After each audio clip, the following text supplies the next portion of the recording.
keep going with the door lock mods and find out a better way of actually retaining all the mechanism together whilst I mount it into the door, and then I should be able to get a better idea of how to make that little the striker piece, so the door can actually latch onto that. So hopefully we get all that all sorted out, and we should have a fully functioning door at the end of this video, hopefully. I shall show you what I've got planned here. It's a fairly simple operation really, and hopefully it will work okay. So 3 holes that are in there already are going to be used to mount it into the vehicle, and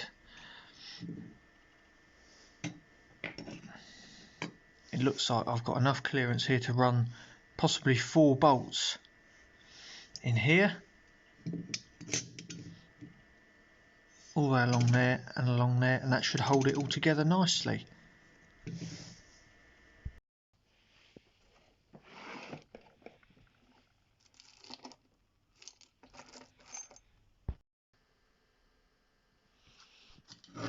Here's the catch yet again, all assembled up.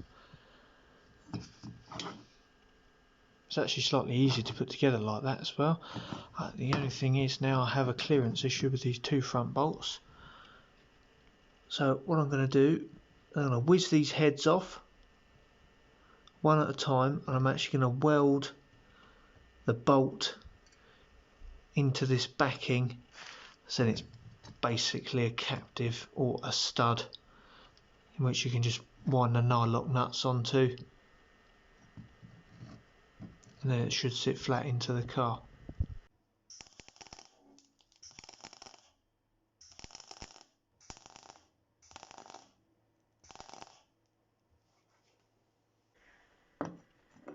This has been modified, this has been modified, lengthened, shaped. This we all know about, has also been modified to fit. This has not been modified, so that's the only part.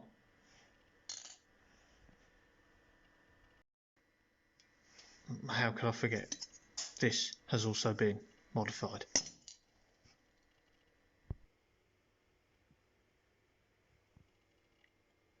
Hold on a second.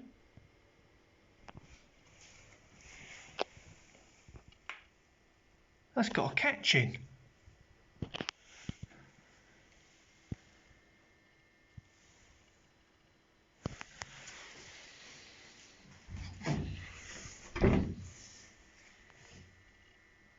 Oh, that door handle's straight as well. I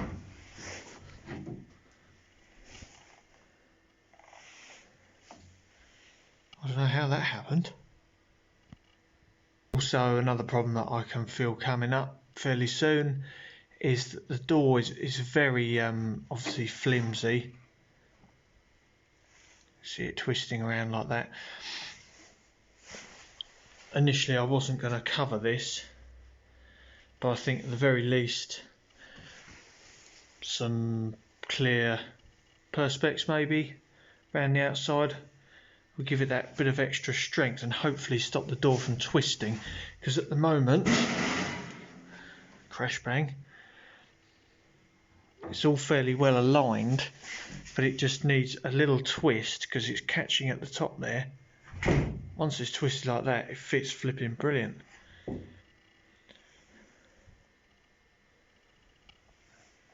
So the door saga continues.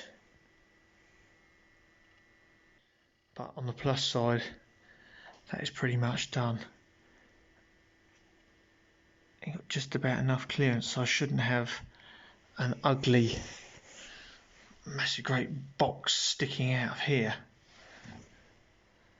Should be good, so I can get that on there and profile that into that that shape there, hopefully.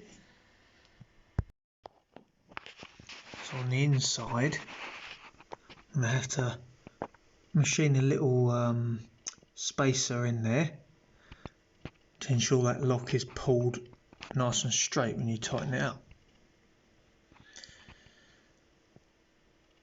mean that one will do the job, but it doesn't look particularly nice because it is on a little too big. But something like that sort of thickness, smaller diameter, so the bolt doesn't rattle around in it.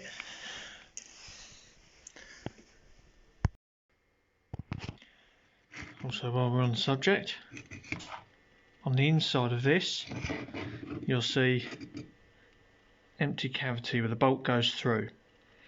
So when you tighten it down, it ends up crushing this outer, which is obviously not very thick, and then it jams up the mechanism because inside it is very close, and actually the cage that this bit works on has to run along the bottom of it, so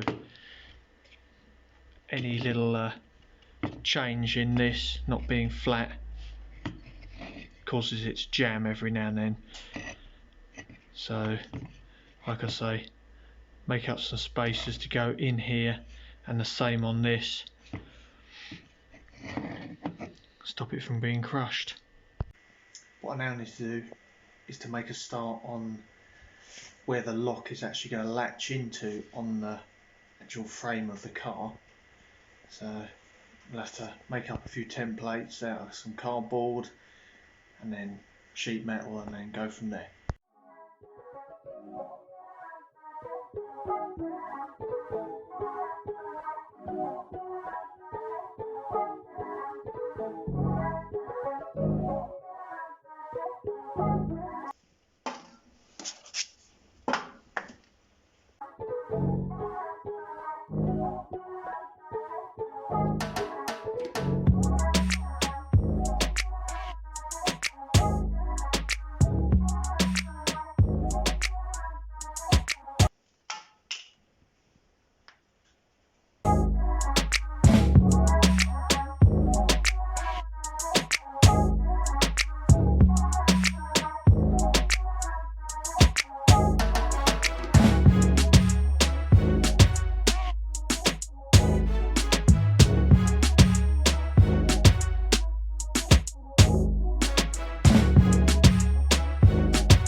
haven't fallen asleep yet.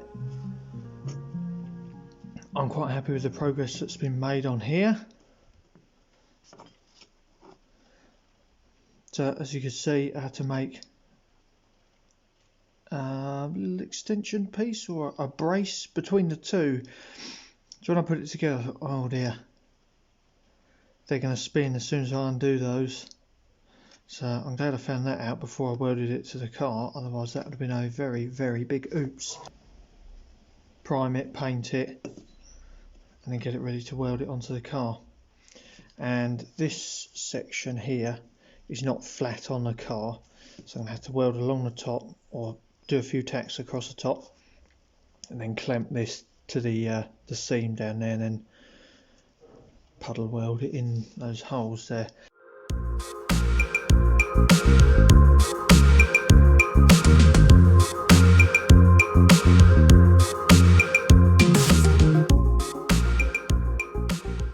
With much trial and error, we're finally there.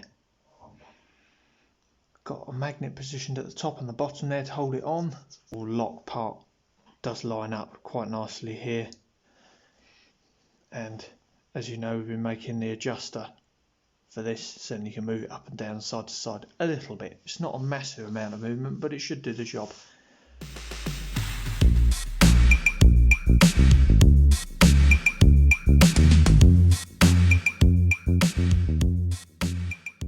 Got a few tacks on there. The welder's working very well. You can probably hear it humming away in the background. I've checked the door. The door does shut. Yeah, so we're looking up. Really pleased with the top bit there. Couple of the plug welds on this seam didn't go particularly well, but they got better as I got down here, and the ones at the bottom were I'm very pleased with. So I'm just tidying it up now. I had to take that plate off because it kept getting the weld splatter on it, which wouldn't look good. So I think it's time to give it a coat of etch primer now, just a little dusting, and the next job will be to make this piece in here. Then that will make it really nice and strong. Then it's pretty sturdy now already. So, but before I put that in, I must remember to put the captives back in. Just painted the inside of that. They are high temperature weld through paint supposedly. Hopefully that'll protect it from a bit of corrosion in there. Obviously, you know, we greased the bolts up, and you can see the limited clearance we had at the top. That's why the bolt had to be so short.